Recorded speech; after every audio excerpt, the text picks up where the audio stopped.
അസ്സലാമു അലൈക്കും വറഹ്മത്തുള്ളാഹി. സഹോദരന്മാരെ, ചോദ്യം വളരെ വ്യക്തമാണ്. ജിന്നുകളോട് സഹായം ചോദിക്കാൻ പറ്റുമോ ഒരു വിശ്വാസിക്ക് എന്നുള്ളതാണ്. ജിന്നുകൾ, മലക്കുകൾ, മനുഷ്യർ, ഖുർആൻ പരിചയപ്പെടുത്തിയ ആലമുകളാണ് നമുക്ക് ചുറ്റുമുള്ള ഈ ആലമുകൾ. അതിൽ അള്ളാഹുവിൻ്റെ അനേക സൃഷ്ടികളിലൊരു വിഭാഗം തന്നെയാണ് ജിന്ന് എന്ന് പറയുന്നത്. ഈ ചോദ്യത്തിന് ഒറ്റവാക്കിൽ ഉത്തരം പറയുമ്പോൾ സഹായം ചോദിക്കാൻ പറ്റില്ല എന്നുള്ളതാണ്. അപ്പം അതിന് സഹായം ചോദിക്കാൻ പറ്റില്ല എന്ന് പറയുമ്പോൾ, ഒരു മതത്തിൻ്റെ ഭാഷയിൽ പറയുമ്പോൾ അതിന് ദലീല് വേണമില്ല, തെളിവ് വേണമില്ല. അതെ, ഒന്ന് പ്രമാണങ്ങളാണ് നമുക്കതിന് തെളിവ്, അല്ലെങ്കിൽ പ്രവാചകന്മാർ പഠിപ്പിച്ചതാണ് നമുക്ക് തെളിവ്, അല്ലെങ്കിൽ പ്രവാചകൻ്റെ സ്വഹാബികൾ ചെയ്തതാണ് തെളിവ്. ഇതിലൊന്നിലും ഇത് തെളിവില്ല എന്നുള്ളതാണ്. പിന്നെ എങ്ങനെയാണ് ജനങ്ങളത് സഹായം ചോദിക്കുന്നത്? തെളിവുണ്ട് എന്ന് ഹദീസുകളിലൊക്കെ ഉണ്ടല്ലോ എന്നൊരു ചോദ്യം കൂടി വരുമ്പോൾ നമുക്കത് വിശകലനം ചെയ്യേണ്ടി വരും. വിശുദ്ധ ഖുർആനിൽ സൂറത്ത് ജിൻ എന്ന് പറയുന്ന 72-ാം അധ്യായത്തിൻ്റെ 6-ാമത്തെ വചനം, ഇന്നഹു കാന റിജാലുൻ മിനൽ ഇൻസി യഊദൂന ബിരിജാലിൻ മിനൽ ജിന്നി ഫസാദുഹും റഹഖാ. ജിന്നിനോടുള്ള സഹായം വിശുദ്ധ ഖുർആൻ പറഞ്ഞ ഒന്നാമത്തെ ഭാഗം ഇതാണ്. ഇമാം റാസി അദ്ദേഹത്തിൻ്റെ തഫ്സീറുൽ കബീറിൽ ഈ വിഷയം വ്യാഖ്യാനിച്ചുകൊണ്ട് പറയുന്നുണ്ട്, യഥാർത്ഥത്തിൽ ഈ ആയത്ത് ഇറങ്ങാൻ തന്നെ കാരണം ഇന്നമ ഇസ്തആദു ബിൽ ജിന്നി ഖൗഫൻ മിൻ യഗ്ശാഹുൽ ജിന്നു ഫഇന്നഹും ലമ്മ തഅവ്വദു ബിഹിം വലം യതഅവ്വദു ബില്ലാഹ്. ഇത് ഒരു തെറ്റ് കർമ്മമായിട്ടാണ് ഖുർആൻ പരിചയപ്പെടുത്തുന്നത്. അതായത് ജനങ്ങളിൽ നിന്നുള്ള ഒരു വിഭാഗം ആളുകൾ അവർ ജിന്നുകളിൽ നിന്നുള്ള ഒരു വിഭാഗം ആളുകളുമായി ശരണം തേടി സഹായം ചോദിച്ചു. ഫസാദൂഹും റഹഖാ. അങ്ങനെ ജിന്നുകളുടെ ആളുകൾക്ക് ഇത് ഗൗരവം കൂടി, പിന്നെ അവർക്ക് അത് അഹങ്കാരം കൂടി എന്നുള്ളതാണ്. ഇമാം റാസി ഇത് കൃത്യമായതിൻ്റെ ചരിത്രം പറയുന്നുണ്ട്. അദ്ദേഹം പറയുന്നു, ഒരു കാലഘട്ടത്തിൽ പണ്ട് അറബികളുടെ പഴയ കാലഘട്ടങ്ങളിൽ അവർ മരുഭൂമിയിലൂടെ സഞ്ചരിക്കുമ്പോൾ, അവർ ഏതെങ്കിലും വാദിയിലൊക്കെ തമ്പടിക്കുമ്പോൾ അവർ ജിന്നുകളോട് സഹായം ചോദിച്ചിരുന്നതാണ്. ഖുർആൻ ഇതുപോലുള്ള സഹായത്തെ നിശിതമായി വിമർശിച്ചുകൊണ്ടാണ് പറയുന്നത്. അതുകൊണ്ട് തന്നെയാണ് ഇമാം റാസി തന്നെ ഇവിടെ വ്യാഖ്യാനം ചെയ്യുന്നത്, ജനങ്ങളെങ്ങനെ ഇസ്തിആദത്ത് ചെയ്തിരുന്നു, ശരണം ചോദിച്ചിരുന്നു. കാരണം എന്ന് വെച്ചാൽ ഭയം കൊണ്ടായിരുന്നതാണ്. രണ്ട് രീതിയിലാണ് ആ ഭയം പറയുന്നത്. ഒന്ന്, ജിന്ന് വന്ന് നമ്മളെ പ്രയാസപ്പെടുത്തുമോ, അല്ല ഏതെങ്കിലും വന്ന് വസ്തുക്കൾ നമ്മളെ പ്രയാസപ്പെടുത്തുമോ എന്നുള്ള ഭയം കൊണ്ട്. അപ്പം അടിസ്ഥാനപരമായി അങ്ങനെ ഒരു സഹായം ചോദിക്കൽ ഇസ്ലാമിൽ ഇല്ല. ഇനി രണ്ടാമതായി ഇതുമായി ബന്ധപ്പെട്ട ആയത്ത് വരുന്നത് സൂറത്ത് അൻആമിലെ 128-ാമത്തെ വചനമാണ്. യാ മഅ്ശറൽ ഇൻസ് ഖദ് ഇസ്തക്സർതും മിനൽ ഖദ് ഇസ്തക്സർതും മിനൽ ജിന്നി വഖാല ഔലിയാഉഹും മിനൽ ഇൻസ് റബ്ബനാ ഇസ്തംതഅ ബഅദുനാ ബിബഅദിൻ വബലഅനാ അജ്നല്ലദീ അജ്ജൽതനാ എന്ന് പറഞ്ഞുകൊണ്ട് അവസാനം ആയത്ത് അവസാനിക്കുന്നത് അന്നാറു മസ്വാക്കും എന്നുള്ളതാണ്.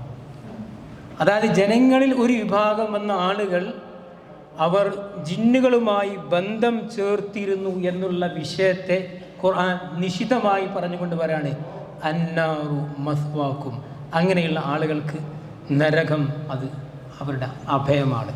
അതായത് ഇസ്തംതഅ എന്ന പദത്തിന് ഇബ്നു തൈമിയ്യ നൽകുന്ന വ്യാഖ്യാനം ഇങ്ങനെയാണ്: ജനങ്ങളിൽ നിന്നുള്ള ഒരു ഭാഗം അള്ളാഹുവെ, ഞങ്ങൾ കുറച്ച് ആളുകൾ ജിന്നുകൾ ആളുകളുമായി ഇസ്തിംതാഅ നടത്തിയിരുന്നു. അതായത് അവരിൽ നിന്ന് ചില വാർത്തകൾ കേട്ട് മറ്റുള്ള ആളുകൾക്ക് നൽകിയിരുന്നു. അങ്ങനെ ജിന്നുകളോട് സഹായം ചോദിച്ചിരുന്നു. ഈ സഹായം പാടില്ല എന്നുള്ളതാണ്. അള്ളാഹുവിനോടല്ലാതെ സഹായം ചോദിക്കുന്നത് ഒന്നും പാടില്ല എന്നുള്ള. എത്രത്തോളം റസൂലുള്ളാഹി സ്വല്ലല്ലാഹു അലൈഹി വസല്ലം കാലത്ത് പിന്നെ മുനാഫിക്കുകളുടെ പ്രയാസം ഉണ്ടായപ്പോൾ പ്രവാചകനോട് ആവലാതി എന്ന് പറഞ്ഞ് ഒരു സംഭവം ഇമാം തൊബറാനി റിപ്പോർട്ട് ചെയ്യുന്നുണ്ട്. അങ്ങനെ നസ്തഈസു ബി റസൂലില്ലാ എന്ന് പറഞ്ഞു. അപ്പോൾ പ്രവാചകൻ നൽകുന്ന ഉത്തരം ഇന്നഹു ലാ യുസ്തഗാസു ബി വയുസ്തഗാസു ബില്ലാഹ്. എന്നോടല്ല സഹായം ചോദിക്കേണ്ടത്, ഇങ്ങനത്തെ സഹായം നിങ്ങൾ ചോദിക്കേണ്ടത് അള്ളാഹുവിനോടാകുന്നു എന്ന് പറയുന്നുണ്ട്. ഇനി ഖുർആൻ സഹായം ചോദിക്കുന്ന വിഷയത്തിലും അങ്ങനെ തന്നെയാണ്. ഇത് തസ്തഗീസൂന റബ്ബക്കും ഫസ്തജാബ ലക്കും എന്നൊക്കെ പറയുമ്പോൾ ഇസ്തിഗാസ എന്ന് പറയുന്ന കാര്യകാരണ ബന്ധങ്ങൾക്ക് അതീതമായ ഒരു സഹായവും പടച്ചവനോടല്ലാതെ ചോദിക്കാൻ പാടില്ല എന്നുള്ളതാണ്. ഇനി സലഫുകളായ അതുപോലെ ഖലഫുകളായ പണ്ഡിതന്മാരുടെ വ്യാഖ്യാനം എന്താണ്? ഇബ്നു ബാസ് റഹ്മഹുവോട് ചോദിച്ചു, ജിന്നുകളോട് സഹായം ചോദിക്കാൻ പറ്റുമോ ചികിത്സയുടെ വിഷയത്തിൽ? അദ്ദേഹം പറയുന്നു, പാടില്ല. ബൽ യസ്അലുൽ അതിബ്ബാ അൽ മഅറൂഫീൻ, നല്ല ഡോക്ടർമാരോടാണ് ചികിത്സയുടെ വിഷയത്തിൽ സഹായം ചോദിക്കേണ്ടത്. വ അമ്മൽ ലുജൂ ഇലൽ ജിന്നി ഫലാ, ജിന്നിലേക്ക് അഭയം തന്നെ പ്രാപിക്കരുത്. ലഅന്നഹു വസീലത്തുൻ ഇലാ ഇബാദത്തിഹിം വ തസ്ദീഖിഹിം, അവരെ ഇബാദത്ത് ചെയ്യുന്നതിൻ്റെ വസീലയാണ് എന്നാണ് പറയുന്നത്. ഇനി ഇതുപോലെ തന്നെ സ്വാലിഹ് ഫൗസാൻ റഹ്മഹുള്ളയോട് ഇതേപോലെ സ്വാലിഹ് ഫൗസാനോട് ഇതേപോലെ ഒരു ചോദ്യം ചോദിച്ചപ്പോൾ ഷെയ്ഖ് സ്വാലിഹ് ഫൗസാൻ നൽകുന്ന ഉത്തരവും ഇതിന് വളരെ വ്യത്യസ്തമല്ല. അദ്ദേഹം പറയുന്ന ആളുകൾ ചോദിച്ചു, അല്ല മുസ്ലിം ജിന്നുണ്ടല്ലോ, മുസ്ലിം ജിന്നോട് സഹായം ചോദിച്ചൂടെ? അദ്ദേഹം പറയുന്നത്, എന്തടിസ്ഥാനത്തിലാണ് നിങ്ങൾ സഹായം ചോദിക്കുന്ന ജിന്ന് മുസ്ലിമാണെന്ന് പറയുക? ലിഅന്നഹു യഖൂലു മുസ്ലിമുൻ വലാകിൻ വഹുവ കാദിബുൻ, അല്ലെങ്കിൽ ഖദ്ദാബുൻ, അങ്ങനെ തന്നെയല്ലോ. മിൻ അജലി അൻ യതദഖല മഅൽ ഇൻസി, ജിന്നുകളുമായി ബന്ധപ്പെടാൻ വേണ്ടിയിട്ടാണ് അവർ ഈ കാര്യം പറയുന്നത് എന്നുള്ളത്. ഇനി വലൗ ഖാലു അന്നഹും മുസ്ലിമൂൻ ലിഅന്നഹു ഹാദാ യഫ്തഹുൽ ബാബ, ഇനി മുസ്ലിങ്ങളാണെന്ന് പറഞ്ഞാലും ഷിർക്കിലേക്കുള്ള ബാബ് തുറക്കലാണെന്ന്. അതുകൊണ്ട് തന്നെ പണ്ഡിതന്മാരുടെ നിർവചനം ഒക്കെ അങ്ങനെ തന്നെയാണ്. എത്രത്തോളം വെച്ചാൽ അബ്ദുൽ അസീസ്, ഷെയ്ഖ് സ്വാലിഹ് ഇബ്നു അബ്ദുൽ അസീസ് ഇതിനെ വ്യാഖ്യാനം ചെയ്തുകൊണ്ട് അവസാനം നൽകുന്ന അടിക്കുറിപ്പ് ഇങ്ങനെയാണ്: ലഅന്ന സ്വഹാബത റളിയല്ലാഹു അൻഹും ലം യത്ലുബു ദാലിക മിൻഹും, അവർ ഇങ്ങനെ ഒരു വിഷയം തന്നെ ജിന്നുകളോട് ചോദിച്ചിട്ടില്ല. വഹും ഔല അൻ തഖ്ദിമഹുൽ ജിന്ന വഅൻ തുഈനഹും, അവരാണ് യഥാർത്ഥത്തിൽ ജിന്നിനോട് സേവിക്കേണ്ട ഏറ്റവും ഒന്നാമത്തെ അർഹരായ ആളുകൾ. അവരെ ചെയ്തിട്ടില്ല. അവസാനം ഇതിന് ഇബ്നു തൈമിയുടെ പേരിലാണ് ഒരുപാട് അപവാദങ്ങൾ പറയാറുള്ളത്. അദ്ദേഹത്തിൻ്റെ കിതാബ് നുബുവത്തും ഫത്താവയൊക്കെ എടുത്തുകൊണ്ട്, എന്നാൽ ഫത്താവയിൽ തന്നെ ഈ വിഷയം ഇബ്നു തൈമി പറഞ്ഞതിൻ്റെ ചുരുക്കം പറഞ്ഞുകൊണ്ട് അദ്ദേഹം വിഷയം ക്ലോസ് ചെയ്യുന്നത്. വഖാല ശൈഖുൽ ഇസ്ലാം ഇബ്നു തൈമിയ റഹ്മഹുല്ലാഹ് അമ്മ സുആലുൽ ജിന്നി വസുആലു മൻ യസ്അലുഹും ഫഹാദാ ഇൻ കാന അലാ വജ്ഹി തസ്ദീഖ് ലഹും ഫീ കുല്ലി മാ യുഖ്ബിറൂന ബിഹി വത്തഅദീം ലിൽ മസ്ഊലി ഫഹുവ ഹറാമുൻ, ഹറാമാണ്. അപ്പോൾ ഹദീസ് ഉണ്ടല്ലോ, ഇദൻ ഫലതത് ദാബത്തു അഹദികും ഫീ ഫലാത്തി അർളിൻ ഫൽയുനാദി യാ ഇബാദല്ലാഹി ഹിബ്സു അലയ്യ യാ ഇബാദല്ലാഹി ഹിബ്സു അലയ്യ. മറ്റൊരു ഹദീസിൽ യാ ഇബാദല്ലാഹി ആയിസുനി, മറ്റൊരു റിപ്പോർട്ടിൽ യാ ഇബാദല്ലാഹി ഐനുനി, മറ്റൊരു റിപ്പോർട്ടിൽ യാ ഇബാദല്ലാഹി ദുല്ലൂനി അല ത്വരീഖ്. ഇങ്ങനെയൊക്കെ ഹദീസുകളുണ്ട്.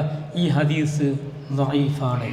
ഹൈതമിയെ പോലുള്ള ആളുകൾ, ഹാഫിദ് ഇബ്നു ഹജർ അസ്ഖലാനിനെ പോലുള്ള ആളുകൾ അതിൻ്റെ മത്തിനും സനദും ചിലത് ദഈഫാണ്, ദുർബലമാണെന്ന് പറഞ്ഞാലും അതൊക്കെ ദഈഫായ ഹദീസാണ്. ദഈഫായ ഹദീസ് കൊണ്ട് സാധാരണ അമൽ ഒരുപാടില്ല. പിന്നെ എഅ്തിഖാദിൽ വിശ്വസിക്കുന്നതിന്, എഅ്തിഖാദിൽ വിശ്വാസത്തിൽ അഹ്ലുസ് സുന്നത്ത് വൽ ജമാഅത്തിൻ്റെ അടിത്തറ എന്ന് പറഞ്ഞാൽ ഖുർആനും സുന്നത്തും, പിന്നെ അതിൽ സ്വഹീഹായ ഹദീസുകളായ സുന്നത്തും, അതുപോലെ തന്നെ അതിൽ സ്വഹാബികളുടെ ഇജ്മാ ആയി വന്ന അതിനോട് യോജിക്കുന്ന കാര്യങ്ങളുമെന്നാണ് അല്ലാഹു അലം. ഇതാണ് ഈ വിഷയത്തിൽ പറയാനുള്ളത്.